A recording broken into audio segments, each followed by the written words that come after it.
Só o amor liberta. Romance psicografado pela médium Célia Xavier de Camargo, ditado pelo espírito Paulo Hertz, parte 7, capítulo 28. Visita oportuna. 2 meses se passaram. Certa ocasião, Manuela estava sozinha em casa e chorava na sala sem saber o que fazer, inconformada com as atitudes do filho cada dia pior. Nisso houve a campainha da porta. Uma vez, 2 vezes. Na terceira vez, como a pessoa não desistisse, enxugou os olhos e foi atender. Olá, Manuela, boa tarde. Cheguei em momento errado? Não, Terezinha. Entre, por favor, como vai? Desculpa a demora em atender. A recém-chegada entrou sorridente. Tudo bem por aqui? Tudo bem? Você veio experimentar seu vestido?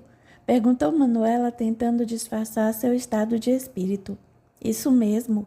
Tinha esquecido e somente hoje me lembrei. Está pronto para a prova? Vamos até minha sala? Acompanhando a dona da casa, Terezinha sentia-se preocupada. Ao chegar, quando Manuela abriu a porta, imediatamente notou que ela estivera chorando. O rosto inchado e os olhos vermelhos eram vestígios difíceis de ser ignorados. De temperamento afável, naturalmente alegre e bem disposta, nesse dia achou-a triste e melancólica. Experimentando a roupa, observava Manuela que se controlava com dificuldade, parecendo prestes a cair no choro. Com delicadeza, Terezinha indagou. Desculpe se sou indiscreta, Manuela, mas está acontecendo algo. Você não me parece bem. Manuela, que naquele momento marcava a altura da barra da saia com alfinetes, confessou. Estou passando por alguns problemas difíceis, Terezinha. É tão evidente assim.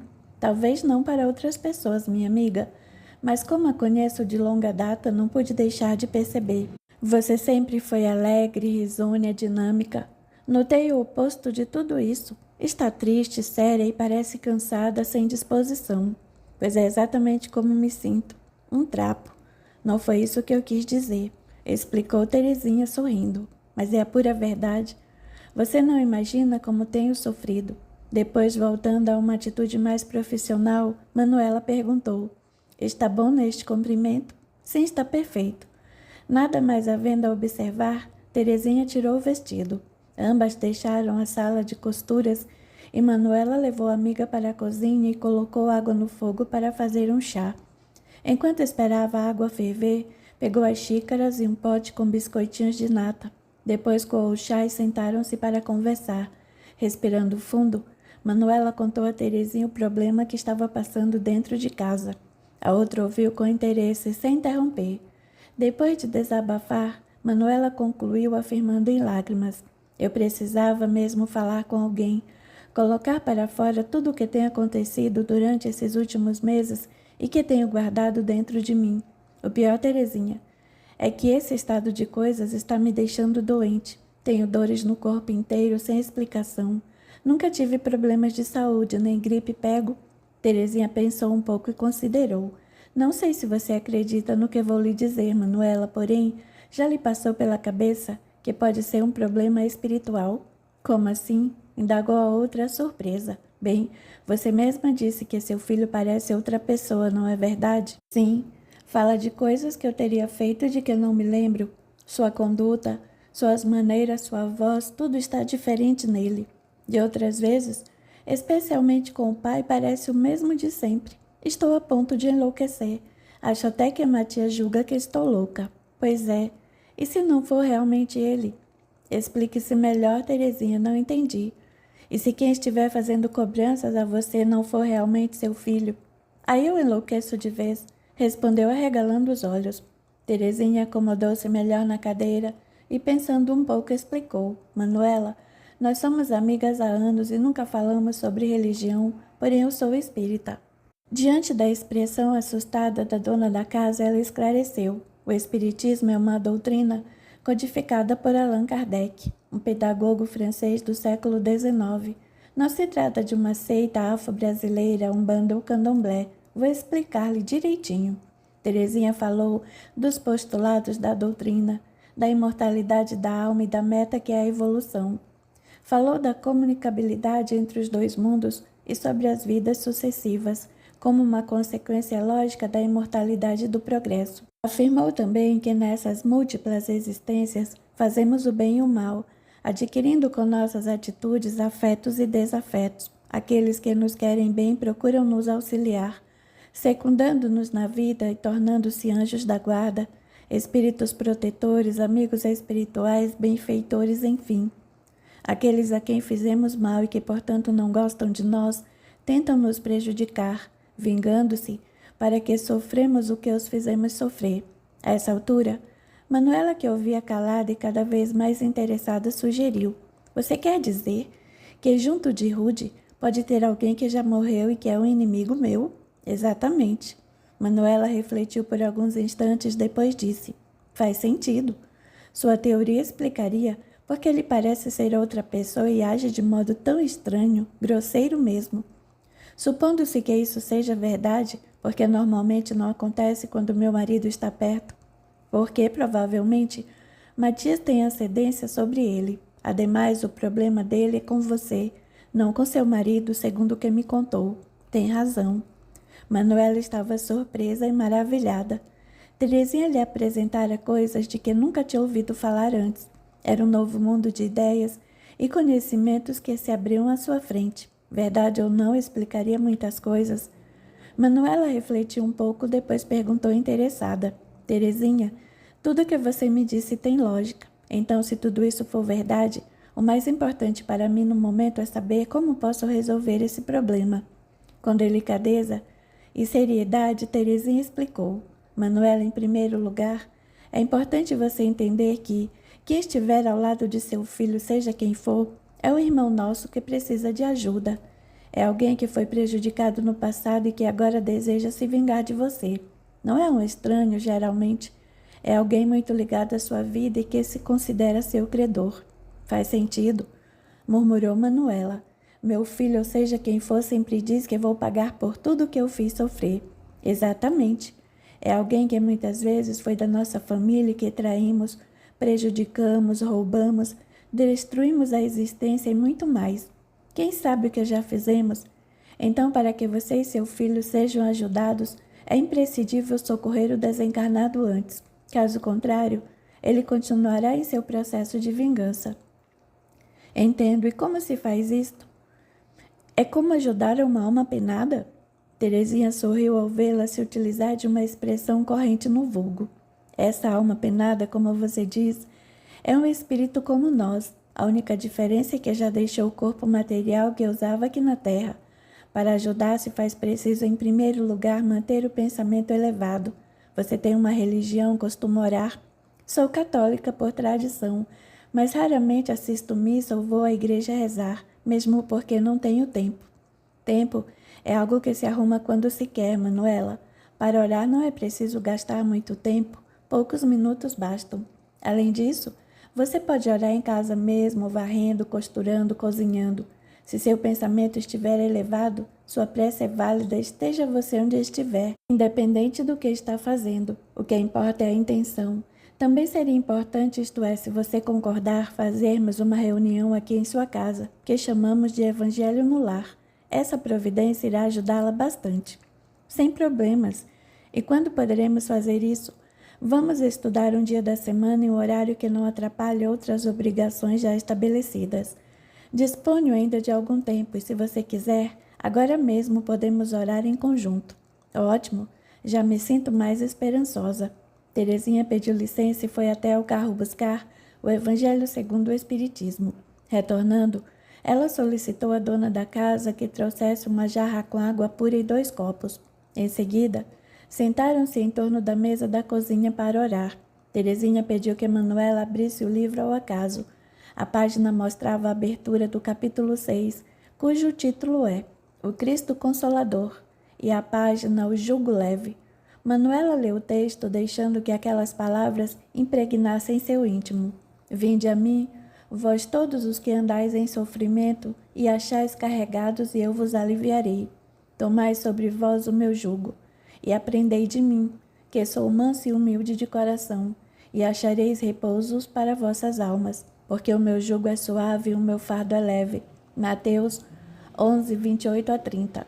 Ao terminar de ler todo o texto, Manuela sentia-se mais leve e tranquila. As palavras de Jesus eram confortadoras e davam-lhe esperança, confiança e paz. Terezinha teceu alguns comentários sobre a vida futura, a que Jesus se refere no texto, e em seguida fez uma prece de agradecimento, suplicando ao mestre que amparasse a família, especialmente o jovem Rude e os desencarnados que porventura estivessem junto com ele, e impregnasse toda a casa com eflúvios balsâmicos e renovadores. Ao terminarem esse primeiro evangelho no lar, Manuela sentia-se outra. Estava maravilhada. Um bem-estar enorme inundava-lhe o íntimo, fazendo-a ver coisas com muito mais clareza e serenidade. Agradeceu a Terezinha o auxílio que lhe dera naquela tarde, perguntando: "O que mais posso fazer para que a situação melhore?" Essa sua disposição, Manuela, já é de grande ajuda. Procure manter o ambiente da sua casa sempre saudável pela elevação mental. Conservar o otimismo, o bom ânimo e a confiança em Deus, pois representam cuidados básicos para que todos possam sentir-se bem dentro de casa. Quando seu filho estiver para chegar ou quando se lembrar dele durante o dia, faça uma prece, mesmo rápida, pedindo a Deus que o abençoe. Só isso? Por enquanto só. Deixarei este livro com você para que o leia sempre que tiver vontade ou quando não estiver bem. Depois voltaremos a conversar. Terezinha saiu, deixando a amiga com outra disposição. Ainda teria outras importantes informações para passar-lhe, porém preferia dar tempo para que Manuela assimilasse tudo o que ouvira naquele dia. A terapêutica espírita teria de ser aplicada para um melhor resultado. Contudo, desejava que ela mesma sentisse a necessidade de procurar ajuda. Enquanto isso, na reunião da casa espírita que frequentava, iria pedir vibrações a benefício daquela família. No dia seguinte, Manuela telefonou-lhe informando que a costura estava pronta, poderia ir buscá-la à tarde. Terezinha entendeu que a outra tinha pressa em conversar com ela novamente e foi logo perguntando: "Como estão as coisas, Manuela?" "Maravilha. Conversaremos quando você vier buscar o vestido." Mais tarde, Terezinha dirigiu-se à casa da costureira. Ao ver Manuela, que atendeu a porta, notou a mudança que se operara. Fisionomia radiante, ela trazia um largo sorriso na face e um brilho nos olhos. "Minha amiga, seja bem-vinda. Não sabe o bem que me fez." Abraçou a recém-chegada com imenso carinho. "Você mudou minha vida. Nem sei como lhe agradecer", dizia eufórica. Terezinha cortou aquelas efusões serenando-a. "Calma, Manuela, primeiro eu não fiz nada. Simplesmente orei com você. Tudo que você possa ter recebido veio do alto, da ajuda de Deus, de Jesus.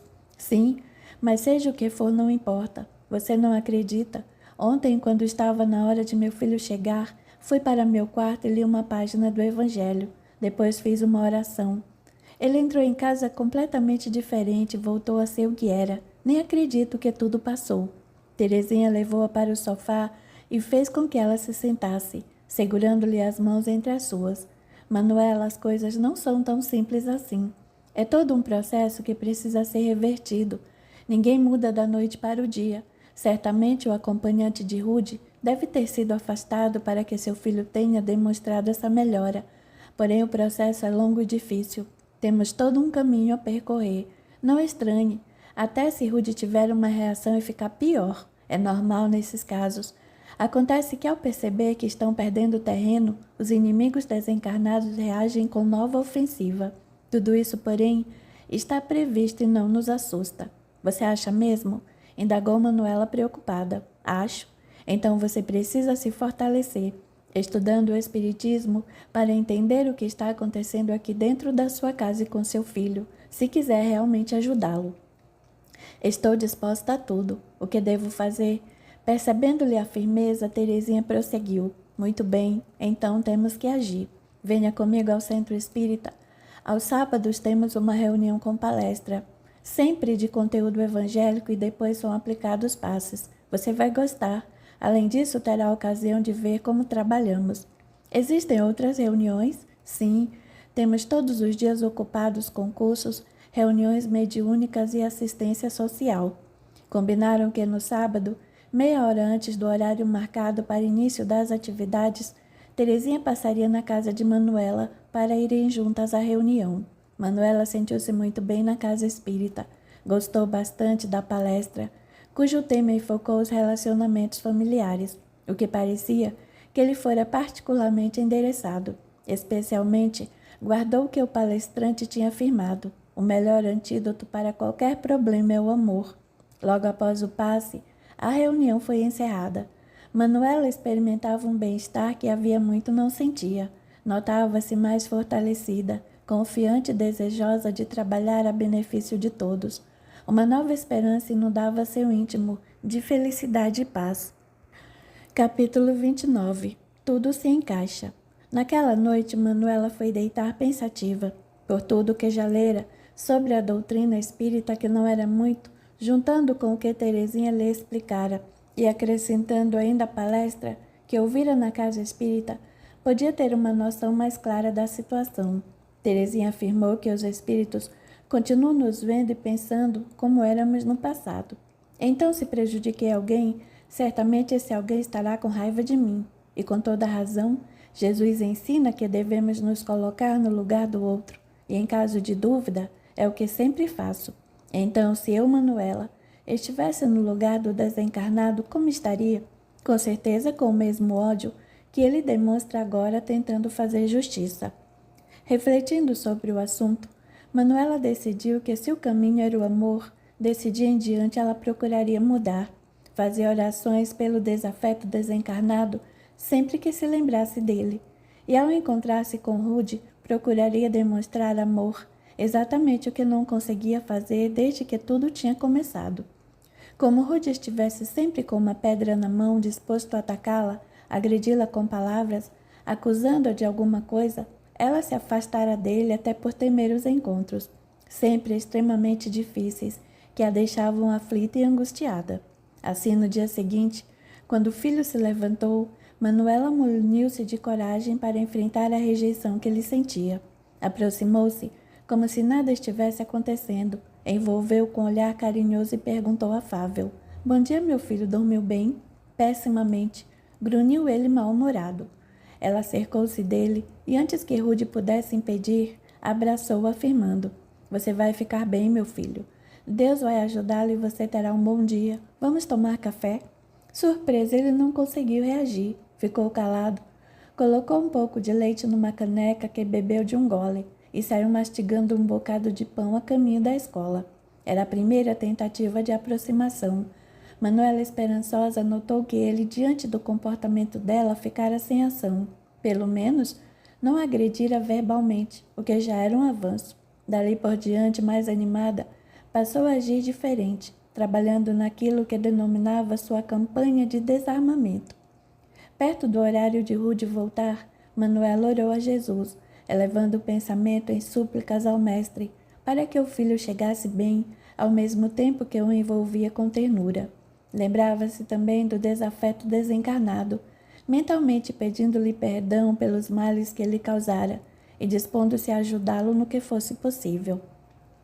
Apesar dos seus esforços, nos momentos que Rude entrava em crise, soltava uma enxurrada de acusações, com os olhos a lanchar chamas odiendas, Manuela procurava vencer a rejeição. Aproximava-se dele, cheia de coragem e determinação. Abraçava-o com amor, afirmando em lágrimas: "Perdoe-me. Ignoro o que lhe fiz, mas sei que o magoei muito. Perdoe-me. Quero ajudá-lo. Acredite em mim. Aceite minha boa vontade e meu carinho." Manuela sabia que estava falando com o desencarnado e procurava envolvê-lo com amor, o que o deixava sem defesa. A entidade começava a chorar e se afastava. Então Rude voltava a si, dizendo: "O que está acontecendo aqui, mamãe? Parece que andei chorando. Tem horas que não sei o que faço." "Está tudo bem, meu filho, está tudo bem. Sinto-me tão estranho às vezes. Não sei o que está havendo comigo. Mamãe acreditaria se lhe dissesse que tem hora que parece que sou outra pessoa? Nesses momentos fico muito mal." Manuela acariciou os cabelos do filho enquanto lhe dizia: "Acredito, meu filho. Talvez você esteja precisando de ajuda. Quer me acompanhar a uma reunião espírita? Tenho participado algumas vezes e asseguro que você vai gostar e lhe fará muito bem." Rude aceitou, embora com reservas. Nada conhecia sobre o espiritismo. Todavia, intimamente, sabia que estava precisando de ajuda, o que deixou Manuela surpresa e animada. A situação começou a melhorar, porém Manuela ainda sentia algumas vezes rejeição nas atitudes do filho, conquanto de forma bem menos acentuada. Certa noite, alguns meses depois, Manuela deitou-se e demorou a dormir, pensando em seu filho e no espírito tão necessitado de socorro. De repente, se viu num lugar desconhecido. Era uma sala ampla e bonita onde estavam várias pessoas, inclusive seu filho e seu marido. Cogitava que reunião seria aquela, quando viu alguém se aproximar. Era um senhor alto, de cabelos brancos e idade indefinível, simpático. Tinha sorriso terno e olhos expressivos. Manuela nunca o tinha visto, e todavia experimentou íntima certeza de que já o conhecia de longa data. Acercando-se dela, ele falou com voz firme e serena, que ela tentou encontrar nos refolhos da alma onde já teria ouvido. Minha filha, existe um momento que é crucial em nossa existência, o momento de assumirmos a responsabilidade pelos atos praticados e tentar repará-los, socorrendo aqueles que prejudicamos no passado. Aquela voz doce e ao mesmo tempo enérgica fazia Manuela sentir uma alegria enorme por estar ao seu lado, como se por longo tempo tivesse sido privada desse prazer. Agora, dando um passo para o lado, o benfeitor apresentou um homem que ela ainda não tinha notado, extremamente magro. Nas faces encovadas havia tristeza e dor. Trazia os olhos vermelhos e com gestos, a cabeleireira suja e desgrenhada, as roupas maltrapilhas, uma figura de causar piedade. Com ternura, o benfeitor aproximou-os um do outro e disse: Manuela, este é Cirilo, nosso irmãozinho que precisa de amparo. Só você pode ajudá-lo. Ao ouvir essas palavras, Manuela entendeu. Ao fitar o infeliz que ali estava à sua frente, viu a mesma expressão que havia no olhar de Rude quando a fitava. Entendeu que era ele, Cirilo, o desafeto que a acusava de tê-lo feito sofrer. Diante dele, sentia-se culpada sem saber por quê. Perdoe-me, meu irmão, repetiu novamente, levada por incoercível impulso, como tantas vezes o fizera. Incentivado gentilmente pelo orientador, o desconhecido que ali estava fitou-a e disse, com alguma dificuldade: Tenho ouvido suas preces e seus pedidos de perdão. Acredito que esteja sendo sincera. Sua atitude me tem comovido bastante. Resolvi aceitar sua vontade de reparar o passado. Aquela voz vinha lá do pretérito, revolvendo em seu peito emoções adormecidas. Sim, meu irmão, sou sincera em minhas intenções, acredite-me. O que posso fazer por você? Cirilo tentou falar, mas não conseguiu. Seu olhar era um pedido de socorro, porém inclinou a cabeça e pôs-se a chorar. Euclides, o generoso benfeitor, envolveu com os braços, aconchegando ao coração e explicou.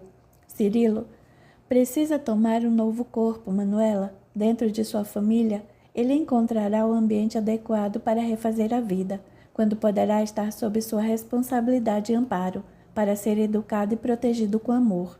Manuela experimentava imenso júbilo ante a ideia de receber alguém em seu lar, todavia considerou desapontada. Bondoso amigo, teria enorme satisfação em aconchegar Cirilo em meus braços como filho. Todavia minhas condições orgânicas não o permitem, não posso mais ser mãe.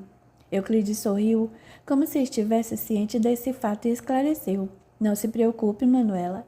Ele voltará a seus braços, minha irmã, como neto do coração. Será filho de Rodolfo.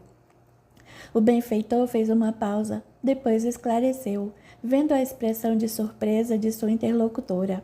Esses planos só serão executados daqui a alguns anos. Enquanto isso, o nosso Rodolfo terá ocasião de amadurecer para a vida e Cirilo de se preparar convenientemente para essa nova empreitada. Manuela experimentava grande alegria, vendo aquele ser que ali estava defronte dela de cabeça baixa, humilhado pela sua condição, experimentou imensa compaixão. Com espontaneidade, aproximou-se de Cirilo e abraçou com amor. Depois, fitando Rude e seu marido, que estavam mais distantes, a palestrar com outras pessoas, alheios como se não soubessem exatamente a importância do que estava acontecendo, indagou vertendo lágrimas. Rude já sabe. Ainda não foi consultado, porém não encontraremos dificuldade em conseguir sua aprovação. Entre o planejamento reencarnatório de Cirilo e a sua preparação, teremos alguns anos, como já expliquei. Tenho certeza de que Rodolfo não se recusará a prestar ajuda ao nosso irmão Cirilo, mesmo porque eles têm grandes afinidades entre si. Sem que Manuela precisasse exteriorizar seu desejo de conhecer o passado, o benfeitor espiritual se antecipou. Em reencarnação pretérita, ambos foram suas vítimas, Manuela, o que explica a afinidade e a empatia que sentem um pelo outro.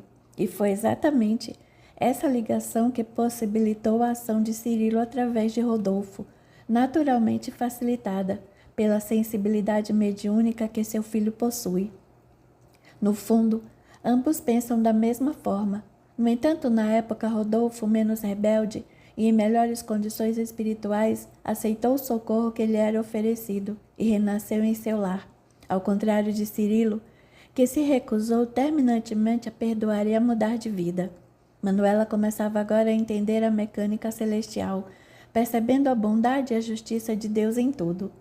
Com os olhos úmidos, comentou emocionada: "Bem, dizem que não existe o acaso. Sim, minha irmã, tudo tem sua razão de ser, mesmo aquilo que nos parece estranho e sem propósito. No fundo, tudo se encaixa perfeitamente quando analisamos o passado e conhecemos todos os fatos."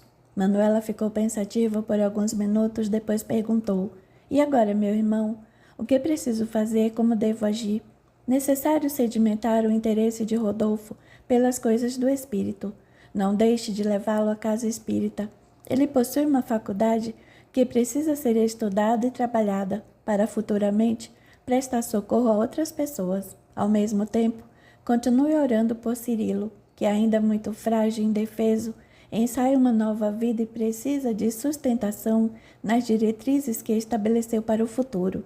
Nosso irmãozinho, após recuperar-se na espiritualidade, preparando-se e educando-se à luz do Evangelho do Cristo, voltará para junto de vocês, onde permanecerá algum tempo, fazendo as ligações vibratórias com a família, em virtude da futura encarnação. Todavia não tema, dessa vez a presença dele não será mais para perturbar e influenciar de forma negativa, será para ajudar. Manuela experimentava indizível bem-estar e uma alegria contagiante. O futuro delineava-se de maneira promissora.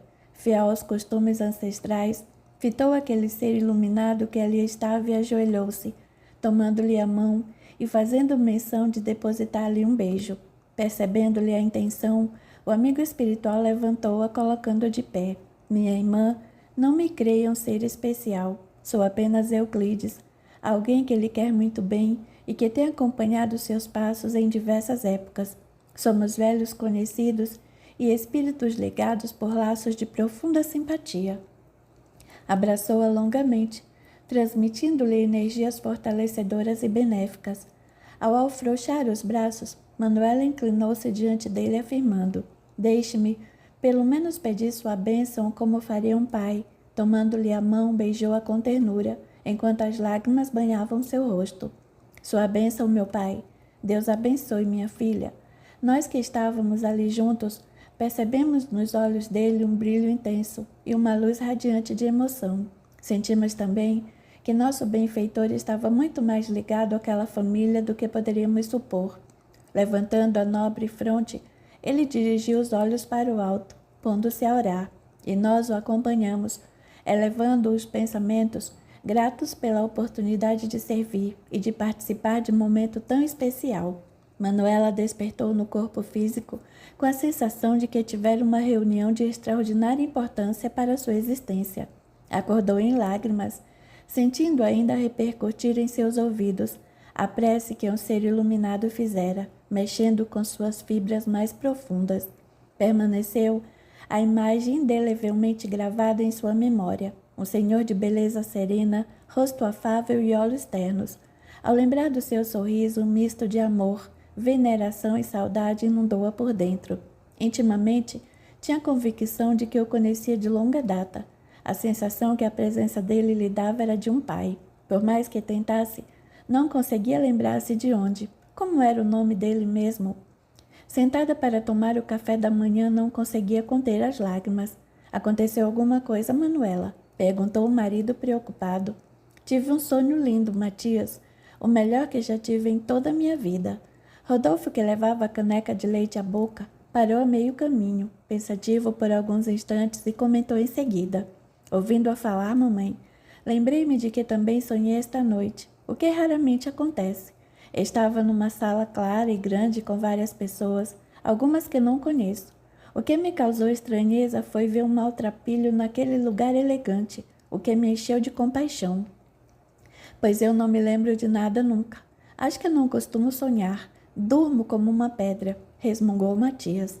Manuela sorriu levemente, sem esclarecer o filho que tinha estado no mesmo lugar.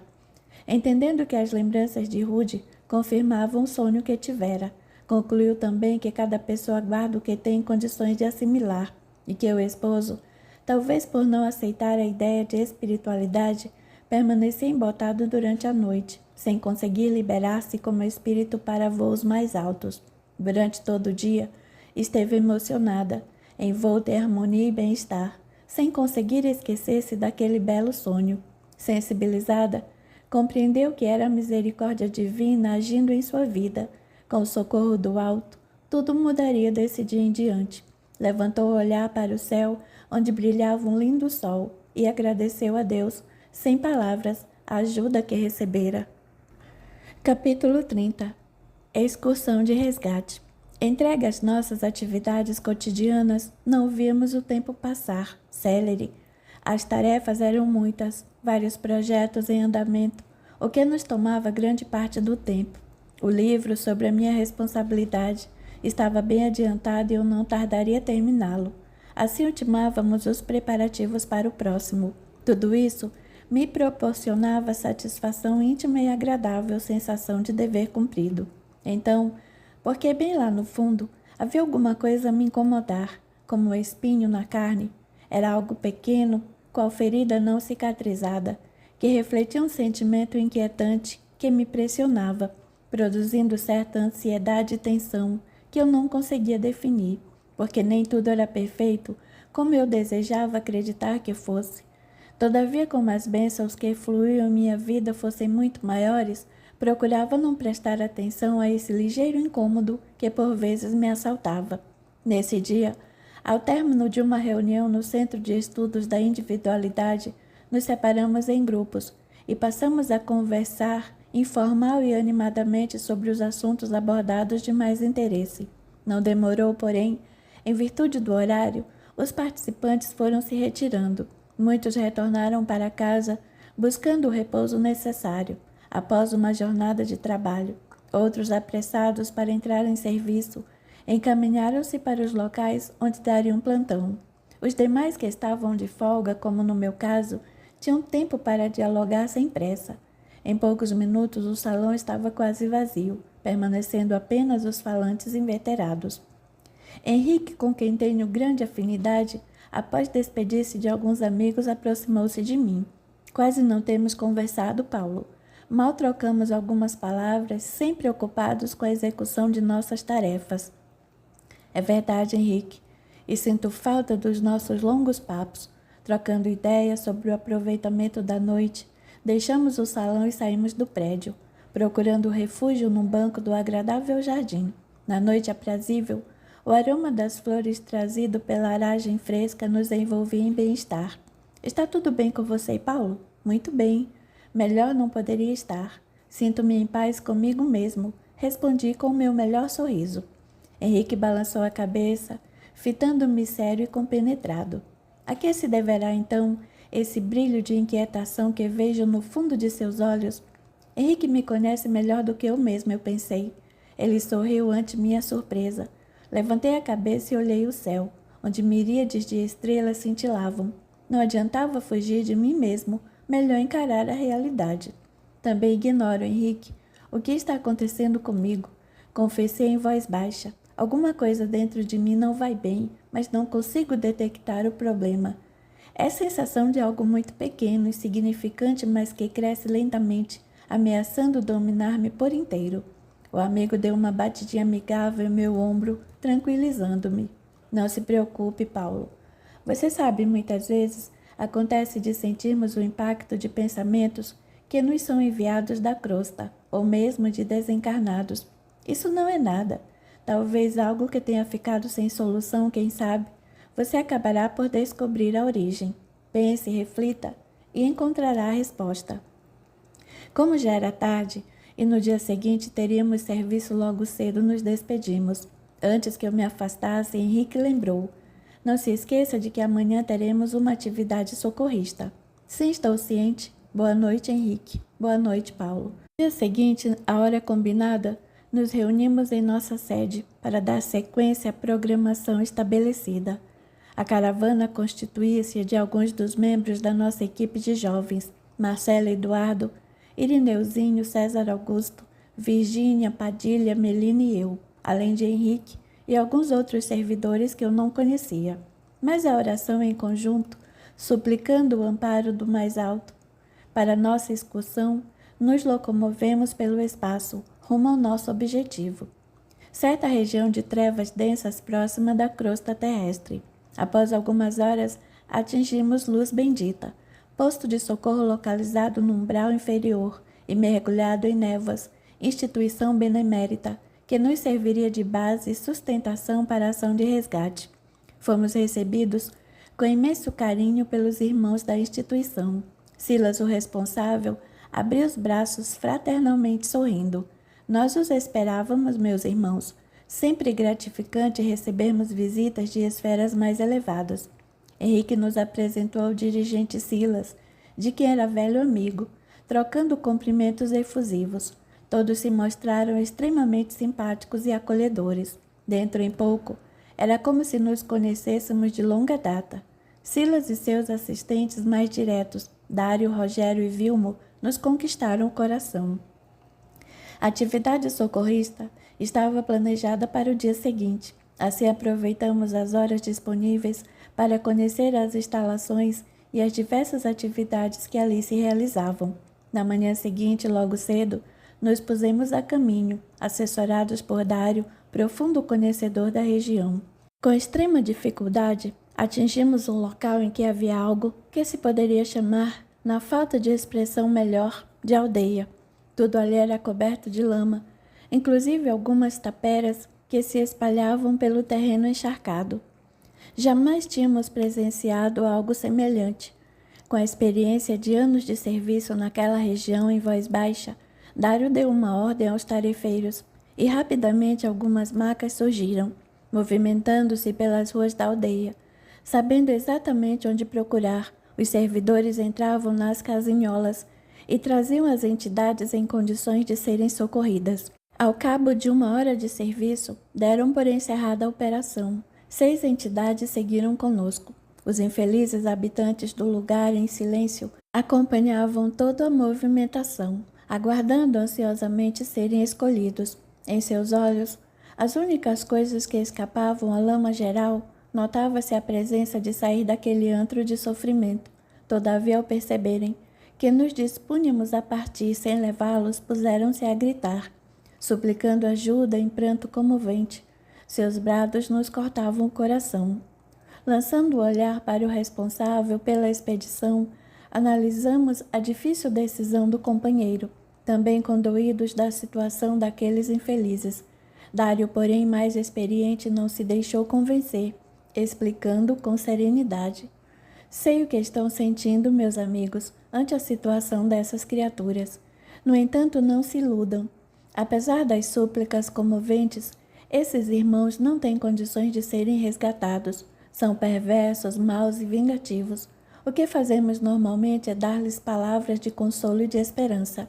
A um gesto seu, os padioleiros se afastaram com as macas, transportando os irmãos que tinham sido socorridos. Dário fez outro gesto quase imperceptível, e um dos servidores trouxe uma grande rede com uns 3 metros de altura e pelo menos 30 de largura, presa por tubos que pareciam de metal, que foram fincados no solo, o que permitiu à imensa rede ficar estendida a alguns metros à nossa frente, separando-nos e protegendo-nos dos habitantes do lugar, que ameaçavam atacar nossa equipe. Depois acenderam-se luzes, visto que a escuridão era grande, o que nos permitiu enxergar melhor o mar de lama que tínhamos diante de nós. Em seguida, Dário pediu a Henrique que dirigisse algumas palavras aos habitantes do lugar. Nosso orientador adiantou-se alguns passos, aproximando-se da rede magnética, e depois de concentrar-se por alguns segundos começou a falar. Meus irmãos, que a paz de Jesus esteja com todos. O Cristo legou-nos em sua passagem pela terra lições de extraordinária importância e que nos compete lembrar. Vinde a mim, vós todos, os que andais em sofrimento e vos achais carregados, e eu vos aliviarei. Tomai sobre vós o meu jugo e aprendei de mim, que sou manso e humilde de coração, e achareis repousos para as vossas almas, porque o meu jugo é suave e o meu fardo é leve. As palavras do Mestre não são expressões vazias de significado. Jesus nos convida a segui-lo, acenando-nos a felicidade futura. Somos todos nós filhos de Deus, Pai misericordioso, que nos ajuda e ampara em qualquer situação. Mesmo quando nos consideramos sozinhos e abandonados, Ele está sempre conosco. Todavia é necessário fazermos por merecer o amparo divino, realizando a parte que nos compete. Por isso Cristo afirma: pedi se vos dará, buscais e achareis, bati se vos abrirá. Pois todo o que pede recebe, o que busca encontra, e o que embate a porta lhe será aberta. Ou qual dentre vós é o homem que, se porventura o filho lhe pedir um pão, lhe dará pedra? Ou se pedir um peixe, lhe dará uma serpente? Ora, se vós que sois maus, sabeis dar boas dádivas aos vossos filhos, quanto mais vosso Pai que está nos céus dará boas coisas aos que lhe pedirem. Henrique fez uma pausa, perpassando o olhar sereno sobre todos os que o ouviam. Ao recomeçar a falar, o vozerio era grande. As primeiras palavras foram saudadas com gritos, palavrões obscenos e insultos. Alguém mais afoito gritava: cale-se fora daqui, não precisamos de vocês, desapareçam, aqui mandamos nós. Henrique prosseguiu, porém, e diante de sua voz serena e de timbre agradável, mesmo os mais exaltados foram se calando aos poucos, e agora havia um maior silêncio. Nosso instrutor, aproveitando o momento, continuou: meus irmãos, a hora da libertação chegará para todos. Imprescindível, porém, nos despojarmos dos sentimentos inferiores de ódio, de vingança, de mágoa, de ressentimento. Modificando nossas disposições íntimas, serenando o coração e elevando a mente para Jesus, pela oração, estaremos prontos para uma vida melhor e mais feliz. Por ora, meus queridos irmãos, permaneçam em paz, meditando em tudo o que eu lhes disse e preparando-se para um futuro encontro com os servidores do bem. Que o Mestre Jesus, divino amigo de todos nós, nos envolva em amor e paz. Por alguns segundos, a multidão dos ouvintes ainda permaneceu estática. Depois, percebendo que nada tinha se alterado, que não seriam socorridos, puseram-se novamente a gritar, blasfemando e deblaterando contra Deus, contra Jesus e contra todos nós. Dário mandou apagar as luzes, recolher à rede todo o material de apoio que ali estava, e afastamo-nos sem demora. Com a escuridão, o vozerio foi diminuindo até cessar de todo, retornando eles para suas taperas. E em nós permanecia uma desagradável sensação de incapacidade, de impotência. Era sempre assim que nos sentíamos, ao terminar uma ação de resgate, em que a grande maioria dos irmãos sofredores não recebia socorro. Ao nos ver com o semblante desconsolado, Dário animou-nos. Sei exatamente o que estão sentindo. Também nós que habitamos estas plagas, nos primeiros tempos não nos conformávamos por não podermos socorrer a todos os irmãos em sofrimento. No entanto, vocês tiveram a oportunidade de ver como as súplicas mais enternecedoras transformam-se em dardo venenoso a expelir emanações maléficas quando não recebem o que pedem. O assistente de Silas parou de falar por alguns instantes, depois prosseguiu compenetrado. Na verdade, são como crianças que não sabem o que é melhor para elas, que querem um brinquedo e se irritam se o pai lhes nega, jogando-se no chão e pondo-se a chorar. Por isso, em nossas atividades, todo cuidado é pouco. A responsabilidade do trabalhador do bem é imensa no que tange aos socorros que presta. Devemos entender que as conquistas do espírito são lentas, que seu amadurecimento se denota pelas emanações mentais. Além disso, aqueles que não foram socorridos hoje poderão ser uma nova oportunidade, quando de nossas excursões periódicas. Deus é Pai e nenhum de seus filhos está perdido. Ao contrário, Todos atingirão a felicidade um dia. Quando terminou de falar, concordamos com ele. Sim, sabíamos dessa realidade, visto já termos participado de outras atividades do gênero. Contudo, ainda encontrávamos dificuldade de nos afastarmos, deixando aqueles irmãos infelizes em seu ambiente, mesmo sabendo que não estavam sendo injustiçados e que colhiam o que tinham plantado. Henrique, que permanecera calado, considerou: não devem se envergonhar desse sentimento de impotência, nem do desejo de ajudar que agasalham no coração. Tudo isso faz parte do nosso crescimento como seres que já pensam no próximo e que ensaiam o amor mais amplo, como Jesus ensinou. Devemos, isto sim, temer nos mantermos insensíveis diante dos irmãos que sofrem, em qualquer lugar que estejam. Dário concordou com Henrique. Sem dúvida, meu amigo, o fato de entendermos a impossibilidade de socorrer a todos não significa que estejamos livres de sentimentos mais nobres. Mostra apenas que confiamos em Deus e que entendemos que para tudo existe uma ocasião certa. Conversando, chegamos aos muros do posto de socorro. Conquanto fosse dia, as luzes permaneciam sempre acesas, em virtude da escuridão ambiente. Fomos recebidos com alegria por Silas, que exaltou o sucesso da excursão de resgate. As 6 entidades foram recolhidas, recebendo os primeiros cuidados. Depois de devidamente higienizadas, alimentaram-se e foram levadas para uma enfermaria, onde repousariam em leitos limpos e macios, o que não acontecia fazia muito tempo. No dia seguinte, 3 prosseguiriam conosco com destino à casa espírita na Crosta, onde ficariam albergados, aguardando a ocasião de serem levados a uma reunião mediúnica. Lá teriam a oportunidade de se comunicar com os encarnados, através de um médium, dando sequência à atividade de socorro. No dia seguinte, nos despedimos dos novos amigos de luz bendita, em transportes de carinho fraternal. Silas havia nos cedido um veículo fechado para a locomoção das 3 entidades necessitadas. Após despedir-me dos servidores de luz bendita, com os quais tivemos mais contato, aproximei-me dos companheiros que aguardavam no pátio e percebi que as entidades socorridas já estavam dentro do veículo. Acenando uma última vez para nossos novos amigos, iniciamos a viagem de volta, que transcorreu sem maiores problemas. Ao chegar à crosta planetária, nos dirigimos à cidade onde se localiza a casa espírita, em que ficariam os 3 enfermos espirituais. Deixem-me explicar a situação para que possam entender-me, pois não desejo parecer insensível diante dos leitores com relação às entidades enfermas e necessitadas. A verdade é que em nossas atividades de socorro aos irmãos em sofrimento, lidamos com uma infinidade deles, espíritos que geralmente não conhecemos, não tendo nenhuma ligação conosco.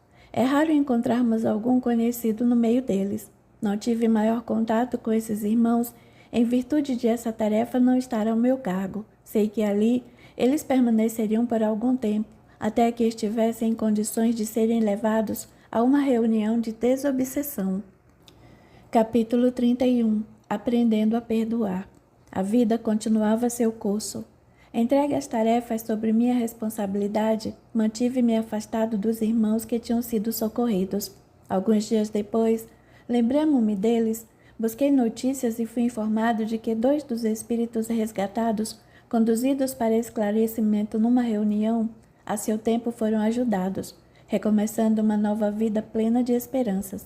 O terceiro espírito, embora submetido ao nosso processo, recusava-se a modificar suas ideias, atitude imprescindível para a renovação de sentimentos, mostrando-se impermeável à ajuda que lhe ofereciam. Permaneceu mais algum tempo em local adequado às suas condições, e como não demonstrasse desejo de melhora, nossos maiores permitiram que seguisse seu curso. Explico-me. Aqui na espiritualidade, não podemos obrigar ninguém a agir contra sua vontade. Tentamos ajudar, esclarecer, oferecemos informações, expomos a realidade. Todavia, não podemos desrespeitar o livre-arbítrio de ninguém. Se o espírito, apesar de nossos esforços e das condições que lhe são dispensadas, opta por prosseguir em sua vida de erros, nada podemos fazer, a não ser entregá-lo a si próprio, deixando que siga seu caminho. Mesmo porque a condição vibratória o atrai para os sítios onde estão seus interesses maiores, sejam afetos, desafetos, tesouros amoedados, poder de mando ou de autoridade. Aqui do outro lado, a densidade vibratória é algo que arrasta irresistivelmente, tanto para mais alto quanto para mais baixo. Informado do fato, lamentei o ocorrido, porém estava fora do nosso âmbito de ação. Como os necessitados não parassem de chegar, acabei por esquecer-me daquele caso. Algum tempo depois, logo pela manhã, chegamos à casa espírita, onde nosso grupo presta colaboração na crosta. Como haveria reunião mediúnica à noite, conforme programado, nosso dia seria intenso e logo começamos as tarefas de rotina. A equipe da qual faço parte tem a função específica de percorrer as residências de todos os integrantes do grupo encarnado, especialmente os médios e doutrinadores, para conferir se está tudo bem e em ordem e se nenhum deles vai deixar de comparecer à atividade mediúnica. Caso haja algum problema, buscamos a solução, auxiliando para que a paz se restabeleça, seja em virtude de problema material ou espiritual. Apesar dos nossos esforços, nem sempre conseguimos realizar nossa tarefa a contento, isto é, tendo a presença de todos os companheiros encarnados, em vista das dificuldades e obstáculos que fazem parte da vida material. Nesse dia, muitas horas depois, quando as sombras da noite desciam sobre a terra, estando tudo em ordem e as atividades preparatórias encerradas, quase no horário de dar início à reunião, tive vontade de ver quem eram os irmãos candidatos à comunicação mediúnica naquela noite. Entrei no recinto, onde eles eram mantidos separados dos demais, assistidos por auxiliares da nossa equipe. Passei os olhos sobre eles, cheios de compaixão. Eram 5. O primeiro gemia de dor, curvado sobre si mesmo, com o abdômen aberto e o sangue a escorrer da ferida, um corte longitudinal, evidentemente feito à faca. O segundo e o terceiro, pelas expressões zombeteiras e os olhares cáusticos, pelas vibrações pesadas que exteriorizavam, deixavam visível a condição de obsessores contumazes, vingadores impenitentes. Eram estranhos para mim, provavelmente ligados a alguém da equipe encarnada ou a pessoas necessitadas, cujos nomes constavam do caderno de preces, por intercessão de um amigo ou parente preocupado. Os 2 últimos eram sacerdotes, fato comum em reuniões mediúnicas, em vista das tradicionais e constantes perseguições religiosas que atingem o movimento espírita, o que não me causou nenhuma surpresa. Ao fitar um deles, no entanto, algo dentro de mim se agitou. Senti-me dominado por uma sensação profundamente desagradável. Parecia-me conhecer aquele padre, mas de onde? Em virtude das nossas diferenças vibratórias, ele não conseguiu perceber minha presença. Discretamente observei-o por alguns instantes. Tratava-se de um homem de idade avançada, alto, algo encurvado e com a barriga saliente dos que se alimentam em profusão. Cabelos brancos, fisionomia avermelhada e entumecida, característica dos usuários de substâncias alcoólicas. Na expressão atormentada, os olhos claros injetados impressionaram-me sobremaneira. Onde já o teria visto? Por mais que rebuscasse na memória, não conseguia localizar onde o teria encontrado. Quedei-me por alguns minutos, pensativo e preocupado, tendo em vista o mal-estar que sua presença me causava. De repente eu me lembrei. Era aquele mesmo sacerdote que conheci na minha infância e que me deixara marcas indeléveis por toda a existência. O sangue subiu-me à cabeça sem que pudesse evitar. Afastei-me dali, tentando controlar meus sentimentos, e confesso que tive grande dificuldade. Discretamente, procurei um recanto mais tranquilo e deixei-me cair numa cadeira. Com a cabeça entre as mãos, dobrei-me sobre mim mesmo, entregue a um turbilhão de sensações diferentes e contraditórias, permitindo que lágrimas amargas corressem pelo meu rosto. Sim, era ele mesmo. Não havia dúvida possível. Diferente, bem mais velho, porém, era ele mesmo. Como e por que aquela criatura estava ali? Nesse momento, senti uma mão pousar sobre minha cabeça. Levantei os olhos nublados de pranto. Era meu amigo Henrique.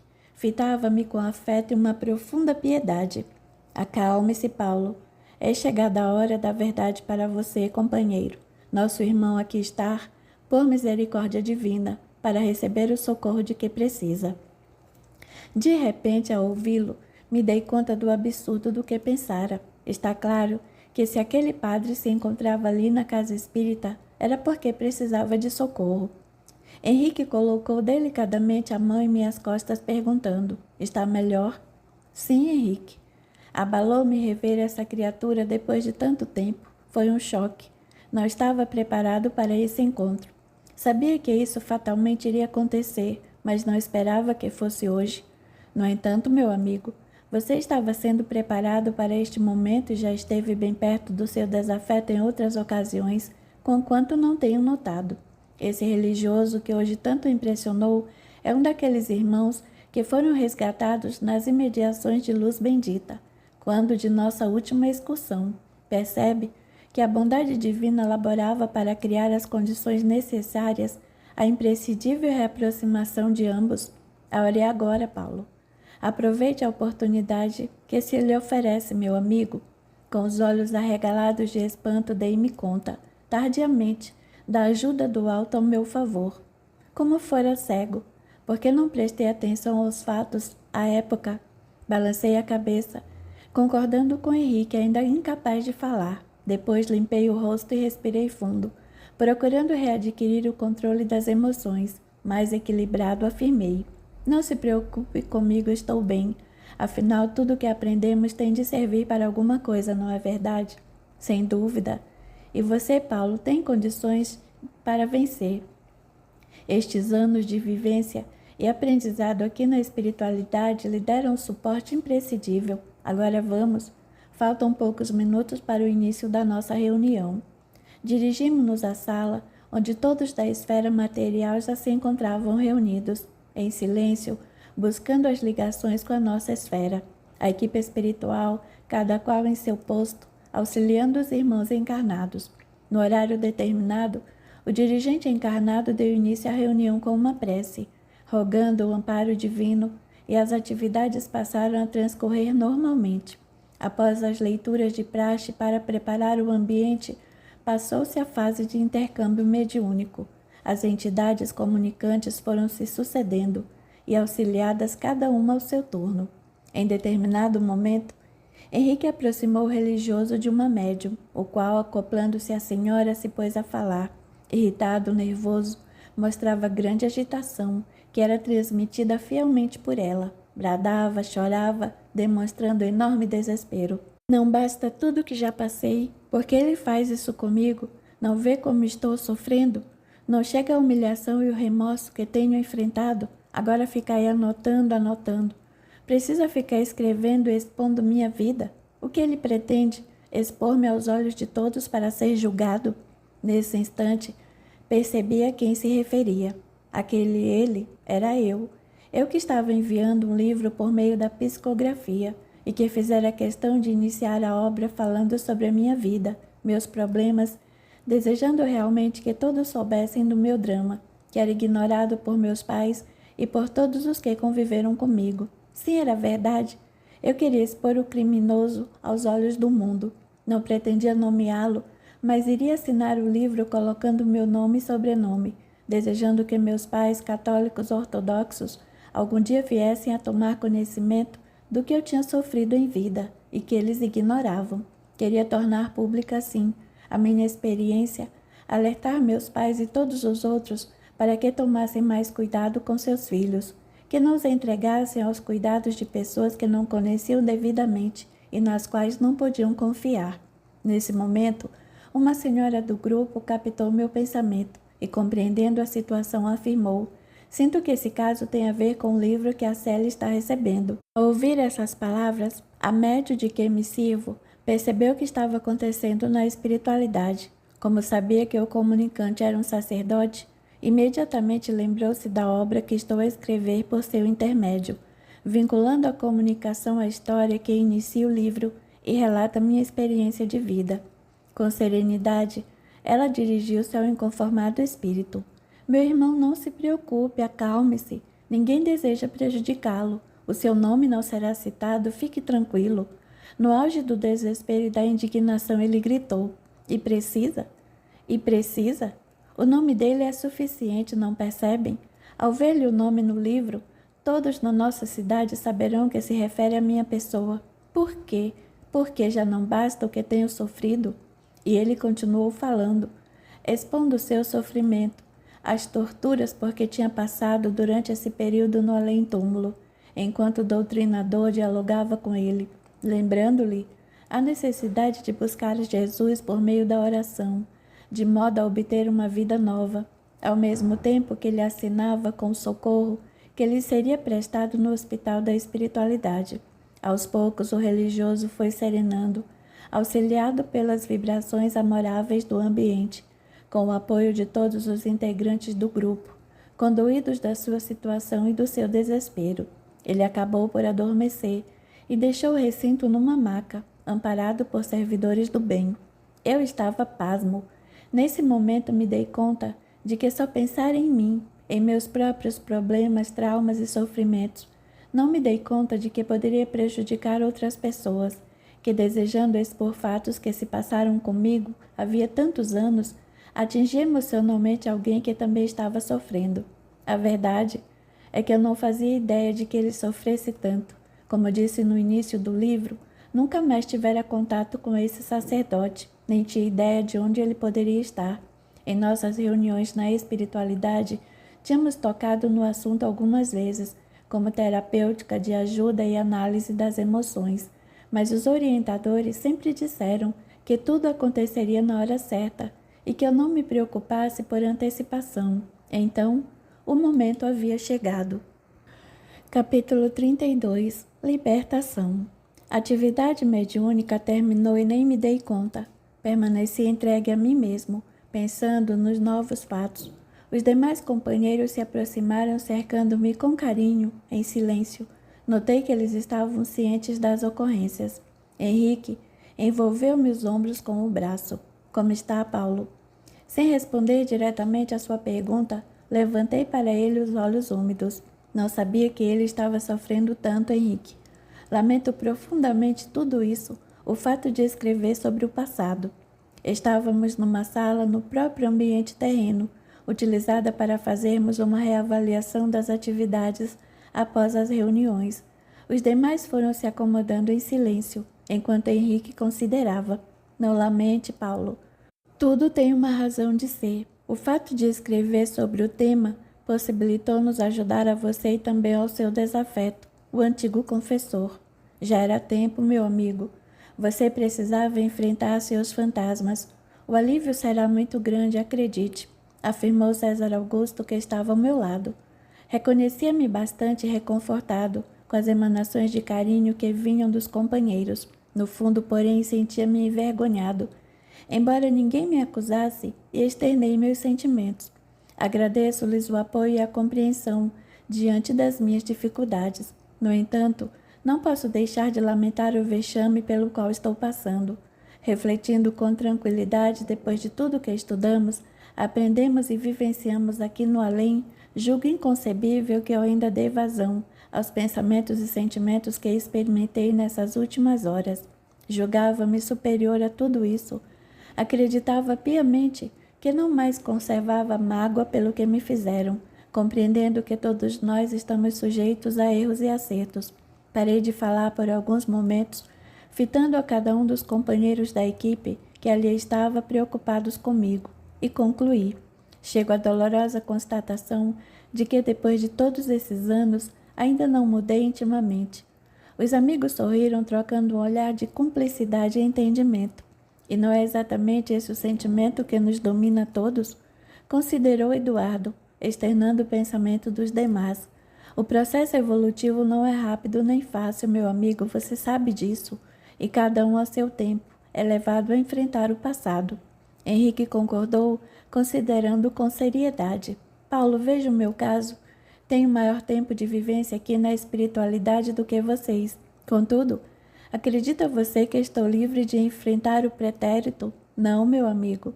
A misericórdia de Deus é tão grande que nos manda as contas parceladas, porque não teríamos condições de enfrentar nossos débitos em bloco, na totalidade. E o Pai certamente manda os menores problemas em primeiro lugar, para nos preparar o íntimo e amadurecer na trajetória, testando nossa capacidade de resolução. Se conseguirmos reparar esses erros menores, aos poucos nos mandará outros, proporcionalmente maiores e mais complexos. E assim que funciona a misericórdia divina. Concordei com o gesto de cabeça, depois indaguei. E agora? Terei forças para procurá-lo, conversar com ele? Sim, porque sei que é isso que tenho de fazer. Vamos devagar, tudo ao seu tempo, Paulo. Hoje você o enfrentou pela primeira vez. Relaxe, tranquilize-se. Digira o encontro e reflita sobre essa ocorrência. Quando estiver em condições, sentirá espontaneamente o desejo de procurá-lo, conversar com ele. Agora deve repousar, agradecendo a Jesus a oportunidade de aprendizado que lhe proporcionou nesta noite. Eu sabia que Henrique tinha razão. Nas horas que se seguiram a sós, refleti bastante e supliquei o amparo do Mestre para meu coração atormentado. Não ignorava que precisava perdoar. Sentia que o esquecimento daquilo que considerava um crime era fundamental para minha paz de espírito e bem-estar futuro. Estava consciente do mal que a mágoa e o ressentimento causam naquele que o sente. Sim, estava convencido de que precisava perdoar, não apenas esconder, jogar para os porões escuros da mente, mas perdoar de forma profunda e verdadeira. Isso só aconteceria se conseguisse digerir o fato que tanto dano tinha me causado e, por consequência, compreender que as imperfeições são etapas de aprendizado, úteis e imprescindíveis ao progresso do espírito. Durante muitas horas orei, dando o melhor de mim, buscando em meu pensamento as esferas superiores da vida, de modo a encontrar forças e vencer a mim mesmo. Afinal, adormeci exausto. Vi em mim um lugar estranho, onde se realizava um banquete. O burburinho era grande, sons de vozes e risadas misturavam-se ao tinir dos metais. No imenso salão, belo e suntuoso, as paredes e o piso eram de mármore. Guirlandas de flores contornavam as colunatas, produzindo um lindo efeito decorativo. Enquanto de tripés, colocados em pontos estratégicos, ervas odoríferas queimavam, perfumando o ambiente e misturando-se aos odores das iguarias e dos vinhos capitosos. Chegou o momento em que os participantes, já completamente embriagados, iniciavam uma orgia. À época, a depravação dos costumes era grande e todos se comportavam de forma lasciva. A certa altura, quando a noite avançava pela madrugada, para aumentar ainda mais as sensações dos convidados, já amordados pela comida e pela bebida, foram trazidos vários garotos, que entraram no salão apavorados e trêmulos, chorando e se apoiando uns nos outros. As cenas que presenciei então são terríveis, não me cabendo descrevê-las, para não criar imagens negativas na mente de ninguém. Só posso afirmar, com profundo asco, que eu fazia parte daquele banquete. Reconheci-me num daqueles convidados, bêbados e debochados, que abusaram de crianças indefesas. Acordei assustado, banhado em suor álgido. As cenas não me saíam da memória. Chorei muito. Compreendi que a divina misericórdia atendera as minhas súplicas, socorrendo-me. Permitiram ver-me uma réstia do passado, mostrando-me que a ninguém é lícito julgar o semelhante. E a colheita é sempre proporcional à sementeira. Na manhã seguinte, logo cedo, dirigi-me ao local onde se encontrava albergado meu antigo confessor. Entrei na enfermaria e lentamente caminhei pelos leitos, até que eu avistei. Estava deitado, de olhos cerrados, testa franzida e fisionomia atormentada. Aproximei-me, sabia que ele estava acordado. Parei ao lado do leito sem dizer nada. Sentindo a presença de alguém, ele virou-se lentamente. Quando me viu de pé, se assustou e seus olhos se arregalaram. Depois o instinto de defesa o fez reagir. Preparava-se para recriminar-me, provavelmente jogar-me no rosto tudo aquilo que já dissera na reunião, quando o interrompi com um gesto amigável. Como vai, meu irmão? Fitou-me sem responder.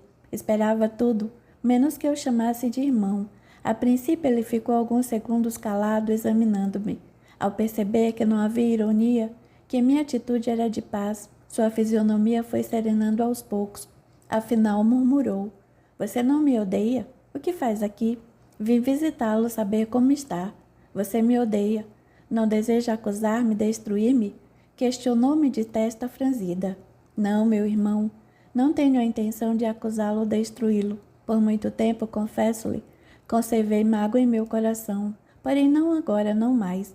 De seus olhos azuis o pranto jorrou abundante. Você me perdoa o mal que lhe fiz? Pensei um pouco e respondi consciente de que estava sendo verdadeiro. Meu irmão, eu compreendo hoje que não temos o direito de julgar ninguém. Atire a primeira pedra aquele que estiver sem pecado. Foi a lição de Jesus aos acusadores da mulher adúltera, legando à posteridade um dos mais belos ensinamentos evangélicos. Todos nós somos imperfeitos e já erramos muito, precisando extirpar de nosso íntimo as mazelas que ainda conservamos. Não nos cabe, portanto, o direito de apontar erros. Tudo o que fazemos de negativo redunda em nosso próprio prejuízo. Ele fechou os olhos, respirou fundo e disse mais tranquilo: há quanto tempo não escutava palavras tão consoladoras? Tenho sofrido muito, Paulo. As vítimas me perseguem e a própria consciência não me permite ter paz. Você não conhece a imensidão dos meus erros. Na existência terrena fiz muito mal aos outros e a mim mesmo. Cometi muitos crimes e me afundei na degradação e nos vícios. O remorso faz com que eu viva no inferno permanente. Ah, tão diferente do céu que eu esperava encontrar, segundo a promessa de meus direitos como servo do Cristo.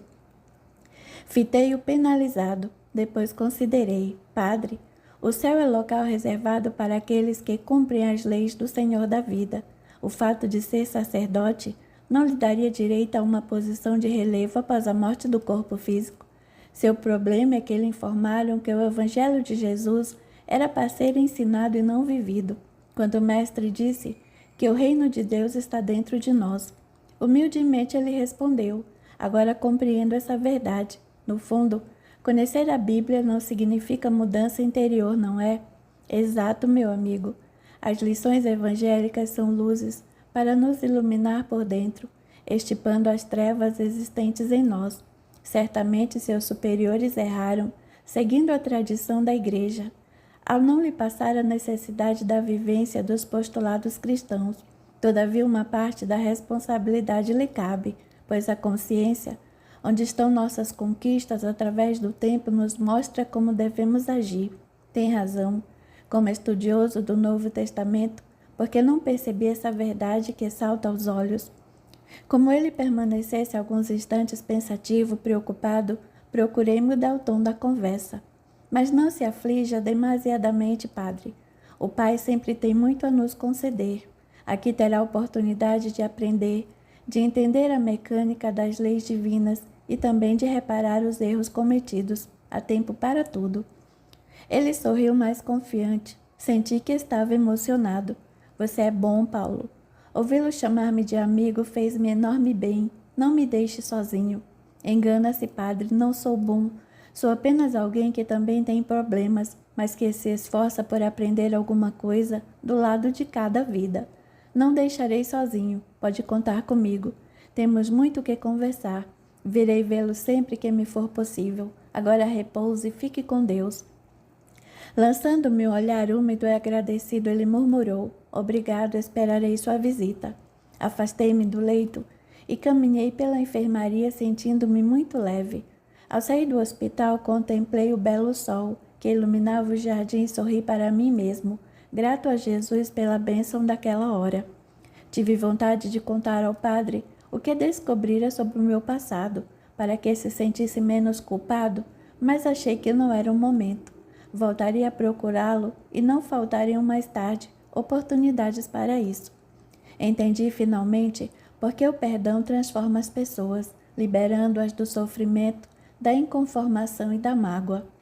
Sentia como se densas nuvens escuras saíssem de dentro de meu corpo espiritual, tornando-me mais leve e mais luminoso. Não há nada no mundo que possa se comparar ao sentimento de paz, de harmonia e de bem-estar que envolve aquele que conseguiu perdoar, liberando-se de resquícios do passado. Lembrei-me de uma mensagem do apóstolo Paulo, recebida na cidade de Lyon, em 1861, inserida em um Evangelho segundo o Espiritismo, cujo texto tem uma frase que sempre me tocou o coração e que agora se mostrava de grande verdade. Perdoar os inimigos é pedir perdão para si mesmo. Perdoar aos amigos é dar-lhes uma prova de amizade. Perdoar as ofensas é mostrar que se tornou melhor do que se era antes. O coração enchia-se de paz e amor. Sim, conceder o perdão ao inimigo é pedir perdão para si mesmo, libertar-se de elos de ódio que nos acorrentam ao solo. Íntima convicção afirmava-me que minha vida na espiritualidade seria bem diferente depois daquele dia. Sentia-me pronto para mais altos voos da alma, rumo às moradas celestes. Conclusão. Diante da imensidão dos problemas que observamos todos os dias em contato com as pessoas, nos veio o desejo de relatar esses dramas, tornando-os públicos, de modo que os irmãos ainda na carne possam beneficiar-se das lições de vida que deles extraímos. Interagindo com encarnados e desencarnados, percebemos que os problemas atingem uns e outros indistintamente, causando sofrimento e dor. Na ação, porém, que nos compete, temos visto tristeza se transformar em alegria, sofrimento em consolo, desespero em esperança.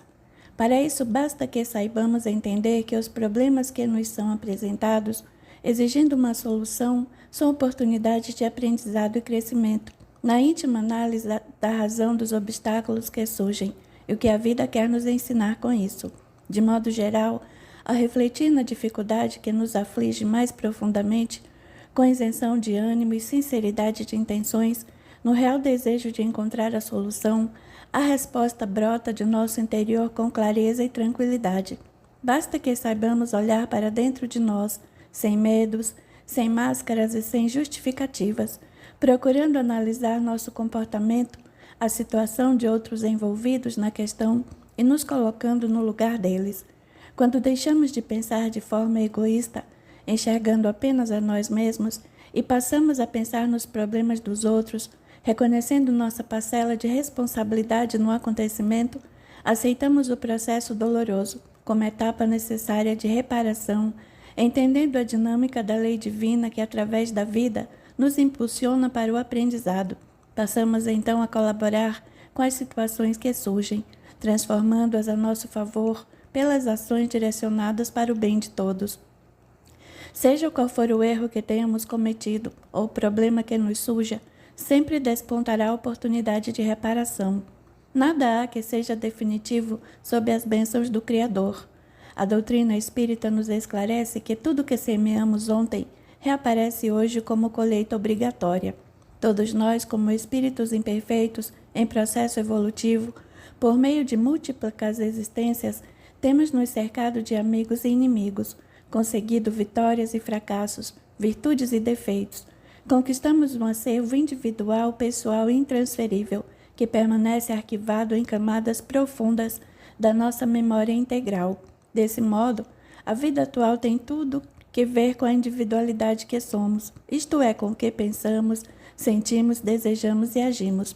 Quando o espírito renasce, Deus lhe deixa a voz da consciência e as tendências instintivas como balizas que servirão para norteá-lo na nova existência. Retira-lhe as lembranças do passado que poderiam ou prejudicá-lo ou levá-lo a sentir-se em situação de vantagem diante daqueles que o prejudicaram, ou de humilhação perante aqueles que ele prejudicou. Assim, as situações conflitantes que surgem têm que ver com a necessidade de reencontro com nossos desafetos, inimigos, adversários, rivais, ou qual for o nome que se lhe dê, e a consequente reparação dos erros cometidos. Nada acontece por acaso, então devemos estar atentos aos desafios que a vida nos apresenta para não perdermos a oportunidade que se apresenta a nosso benefício.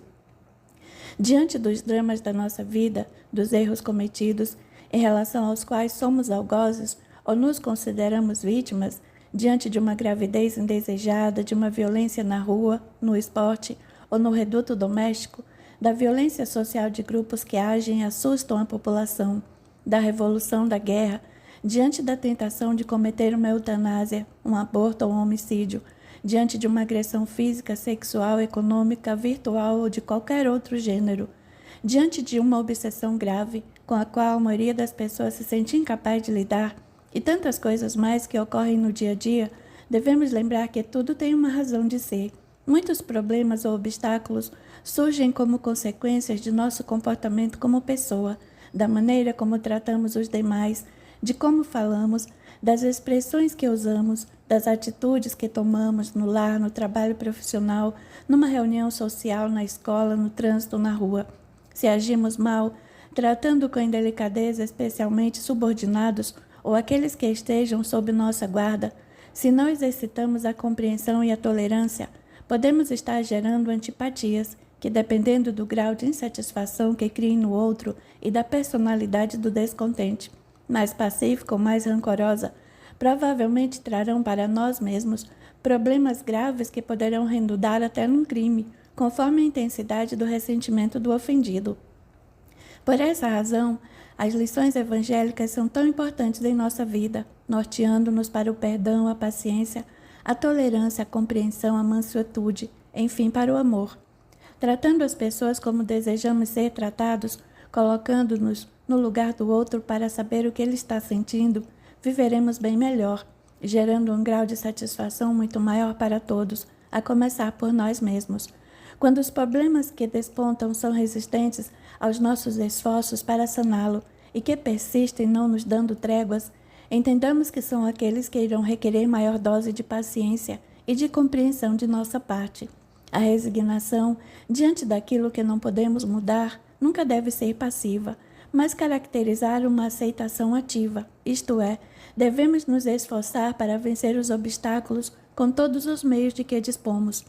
Se a questão diz respeito a uma enfermidade grave, buscar todos os recursos possíveis para reverter o problema, mesmo que não possa ser sanado de todo.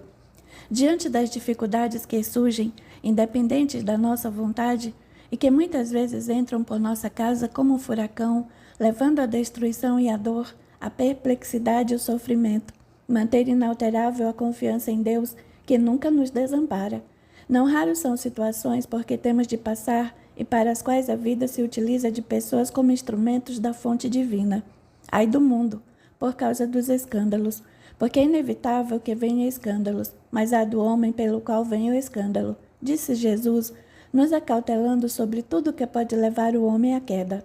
Não podemos perder de vista que Jesus falava a homens de um mundo de expiações e de provas, em que a predominância do mal e da ignorância era uma realidade. Não foi Deus quem criou o sofrimento e a dor, mas as criaturas humanas, ao se afastarem das leis divinas, sofrem por isso as consequências de seus atos e dos seus vícios, até que se cansem do mal, pelos efeitos que experimentam, ou aprendam a fazer o bem de cujos benefícios usufruirão intensamente. O grau de inferioridade de um espírito é sempre proporcional ao mal que ele pratica. Na obra da criação nada é inútil, e assim o mal pune o mal, em contrapartida, ajuda a promover o bem. Cada criatura traz em si dois objetivos fundamentais. Deve agir a benefício de sua própria evolução e, ao mesmo tempo, colaborar para o progresso da sociedade na qual está inserido. É assim que do mal se pode extrair o bem, visto que a criatura que praticou o mal e experimentou em si as consequências desse mal, isto é, o choque de remorso pela lei da causa e efeito, evitará igual atitude, tornando-se mais maleável e propenso a realizar o bem no futuro. Mais adiante, Jesus recomenda: se o vosso amor, o vosso pé, é objeto de escândalo, cortai-os e lançai-os longe de vós. Melhor será para vós que entreis na vida, tendo um só pé ou uma só mão, do que ter de dois e serdes lançado no fogo eterno. Se os vossos olhos vos é objeto de escândalo, arrancai-o, lançai-o longe de vós. Melhor para vós será que entreis na vida tendo um olho só, do que ter de dois e serdes precipitados no fogo do inferno. Por certo, o Mestre não deseja que saiamos cortando mãos e pés ou arrancando olhos, tornando-nos uma sociedade de deficientes físicos. Suas palavras representam apenas imagens de colorido vibrante para gravar suas lições com tintas indeléveis na mente daqueles que o ouvem, fazendo-as repercutir nas fibras mais profundas, para que as pessoas entendam a necessidade de extirpar de si toda causa de mal, isto é, de não manter vícios, nem guardar no coração sentimentos impuros, nem defeitos de qualquer ordem. Mostra-nos Jesus, por meio dessas imagens fortes, as consequências que advirão através das vidas sucessivas, se não destruirmos em nós o mal que ainda carregamos no íntimo. Por isso, nos diz que é melhor entrarmos na vida tendo uma só mão, um só pé, um só olho, do que termos dois e sermos atirados ao fogo do inferno. Isto é, de nos comprometermos com a lei divina e sofrermos as consequências de nosso comportamento negativo. Cristo deixa claro que sempre que reencarnamos com deficiências é porque estamos colhendo hoje o que semeamos no passado. Dessa forma, diante do sofrimento que nos advém, seja ele físico ou moral, mantenhamos a irrestrita confiança em Deus, sabendo que estamos recebendo o remédio que irá produzir a cura.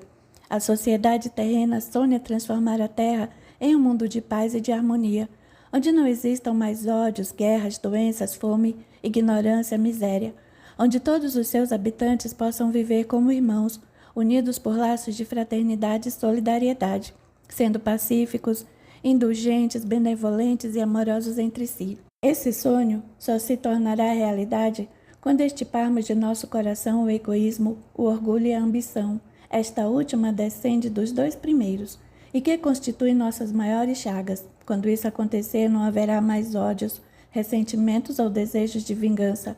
Não haverá mais ambição desmedida que leva o ser humano a apropriar-se do que pertence ao seu irmão.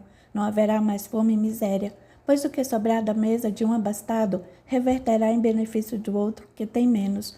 Não haverá mais enfermidades, pois os recursos serão utilizados em saneamento básico, em atendimento médico, em hospitais para socorro à população e, especialmente, quando a educação for uma conquista de todos, a ignorância deixará de existir.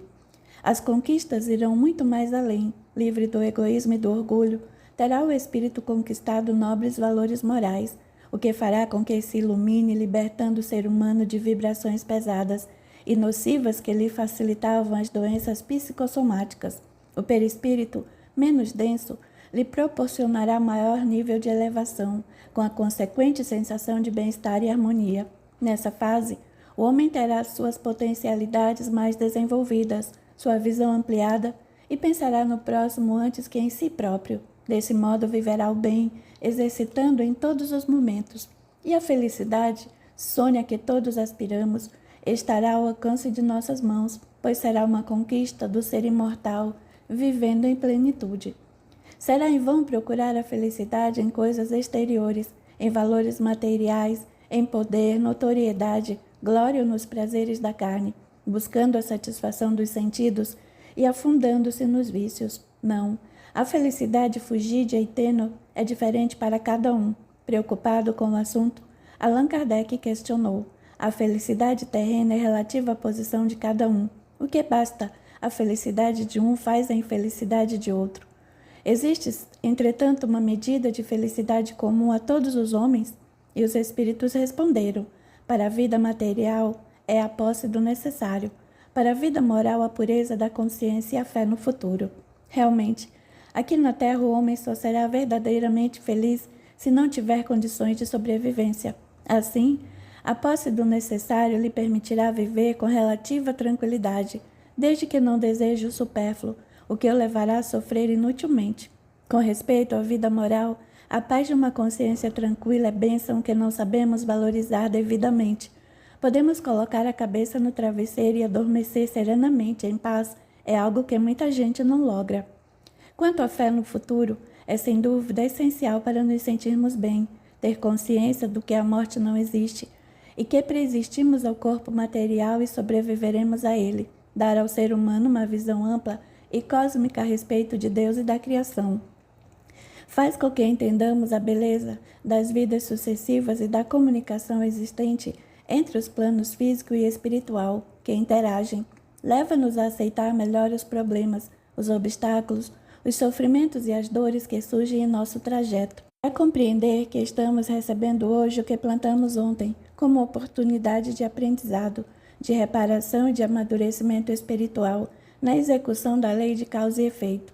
Resignados, aceitaremos melhor as pedras do caminho, ultrapassando-as ou contornando-as à medida que surgem. E a benevolência fará com que tratemos a todos como irmãos, exemplificando-a com a indulgência para com as imperfeições alheias, entendendo a grandeza do perdão das ofensas pela tolerância, pela paciência e pela compreensão para com todas as pessoas que fazem parte da nossa vida, conforme Cristo ensinou.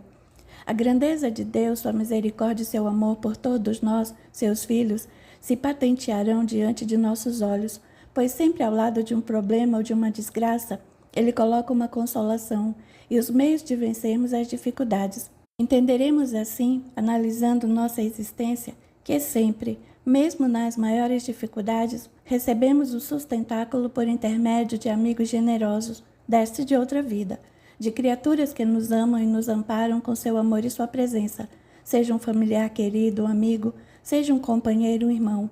Não há quem não receba fortalecimento através do amor, da amizade, do companheirismo e do além, seres muito amados, muitos dos quais conhecidos de outras existências e dos quais não nos lembramos na atualidade, torcem por nós, dando-nos amparo moral, conforto espiritual, sustentação nas horas de dificuldades, orientações e sugestões, assistindo-nos nas vicissitudes da vida e alegrando-se com nossas vitórias. Graças a esses generosos amigos e benfeitores, temos mais facilidade para enfrentar os problemas, as situações e os obstáculos, e mais coragem para vencer a nós mesmos, buscando o aprimoramento moral. E aí entenderemos mais claramente as palavras de Jesus quando afirmou: o reino de Deus está dentro de nós. Ao terminar a leitura deste livro, talvez você tenha ficado com algumas dúvidas e perguntas a fazer, o que é um bom sinal, sinal de que está em busca de explicações para a vida. Todas as respostas que você precisa estão nas obras básicas de Allan Kardec.